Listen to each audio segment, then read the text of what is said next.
Hi guys, so today I want to talk about how the lifestyle that we're living today, that we've probably been living for the past 5 or 10 years, is setting us up for certain diseases in the future. This is going to be a series and I want us to talk about you and your chronic disease.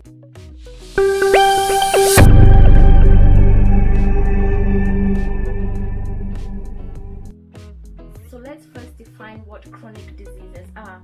Most diseases are divided into two loose categories. There's chronic and acute. All this means is how long you've had this issue. Usually if you've had a problem or disease for less than 3 months, then it's acute. So that just means you just started having it, you've only been dealing with it for a short amount of time. Chronic usually means more than 3 months. You've been dealing with this problem for a long time. So these are chronic diseases. So every country deals with its own combination of diseases, and usually every year they look at what did people die of. It lets us know what the biggest disease problem is. So most diseases are divided into 3 categories. You have infectious, communicable diseases. So now we're all familiar with COVID-19. That's an infectious disease. Anything that I can pass on to you, whether it's through breathing, touching, any fluids, that's an infectious disease. And there's non-communicable diseases. I can't pass this kind of disease on to you. If I have diabetes, there's nothing I can do to give it to you. If I have a stroke, there's nothing I can do to give it to you. And then you have injuries. So in terms of natural disasters or car accidents, so each country has their own combination of which disease they have the most. So I decided to just look up 4 random countries and kind of look at what the most common diseases, what the most causes of death in those countries are. So I have Benin. So the most common causes of death in Benin are communicable diseases such as malaria, like respiratory illnesses. I also looked at United Arab Emirates. So they have a combination of injuries from like road accidents and non-communicable diseases like heart disease. Also, I saw New Zealand. So most of the deaths in New Zealand are caused by non-communicable diseases and injuries. So the people die more of heart diseases, stroke, and stuff like lung cancer. I looked at Myanmar. Most of the diseases there are either communicable diseases such as respiratory diseases, HIV, and also non-communicable diseases like stroke. Every country has its own combination. With the advancement of science and medicine and just learning about a lot of the infectious diseases that we have, we're seeing that in most countries where infectious diseases used to be the main cause of illnesses and death, it's decreasing because we know how to treat it better. But because of the lifestyle that we're living, the way we eat, the fact that we don't move around as much, and the environment we live in, we're seeing an increase in a lot of non-communicable diseases. And currently around the world, non-communicable diseases are 71% of the diseases worldwide, with a major part of that being cardiovascular diseases. So that's anything that affects your blood vessels, your heart. So heart attacks, heart failure, hypertension. And this number is projected to increase as we continue with the lifestyle that we have.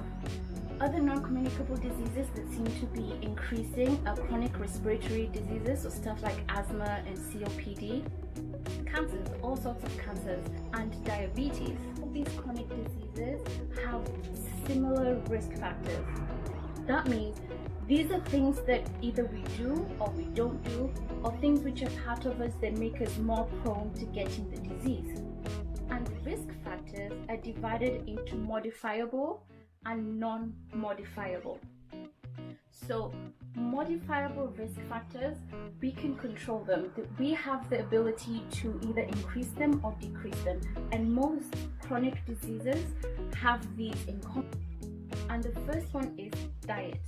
So diet plays a huge role in the initiation and progression of a lot of diseases.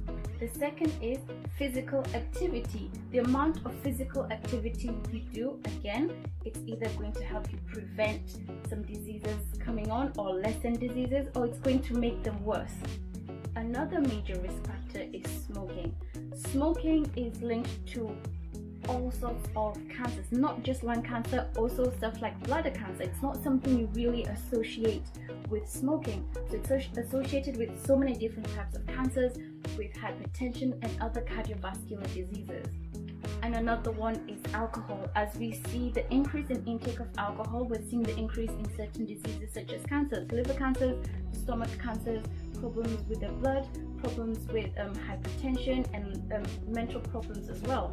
So just these 4 risk factors play a huge role in some of the main chronic diseases that we deal with. If you're looking at cardiovascular diseases, heart attacks, stroke, hypertension, it involves diet, it involves physical activities, smoking, and alcohol. If you do all of these, you are more prone to having cardiovascular diseases, diabetes, and certain types of cancer. The other type of risk factors are called non-modifiable risk factors. We can't change these, but it's always good to know which risk factor you have. The main one is age. Just the older you get, you are more prone to certain diseases. It's just part of the normal aging process. Another one is sex. Men might be prone more to certain diseases, women might be prone to other diseases as well. Another one is family history. So we can't change the family we come from, but it's very important to know the major diseases that have been in your family, especially in your immediate family. If you have family history of, let's say, certain types of cancer or diabetes, it's good to know this because it helps you be aware that you're at risk of also getting these diseases. And another major one, and one which has been in the headlines lately, is race and ethnicity. You can't change your race or your ethnicity, but it's good to know that if you're in this group, in this community, that you're more prone to stuff maybe like diabetes or heart failure, because again, it helps you know how you can change your behavior to prevent this from happening. The environment is also a very important factor in how we develop diseases. So if you live somewhere that has a lot of radiation, a lot of toxicity, a lot of pollution, you are more prone to get certain diseases. You're more prone to maybe get certain types of cancers or respiratory diseases. And another important one which has been highlighted with the COVID-19 crisis is people who come from a low income background or low socio-economic background. They are more prone to getting certain types of diseases. So what does this mean for us individually? We have to know these things that we can control and things we can't control. And the things we can control can either advance our lifespan or decrease it. And it's important to know the way we live in our 10s, 20s, 30s will determine the diseases we're going to have in our 40s, 50s, 60s, and if we're blessed enough, 70s, 80s. So what we're doing right now is determining the diseases we get in the future. So in the next few videos, I'm going to focus on certain diseases such as diabetes, hypertension, stroke, anemia, and I'm just going to explain how these diseases come along and also look at what we can do and how we can change the progression of these diseases. Even better, we can prevent these diseases, because I wholeheartedly believe that our health is in our hands. We have the control to determine what our future health will be like. So stay tuned. Next week I'm going to talk about diabetes, and then I'll just see how it goes on from there.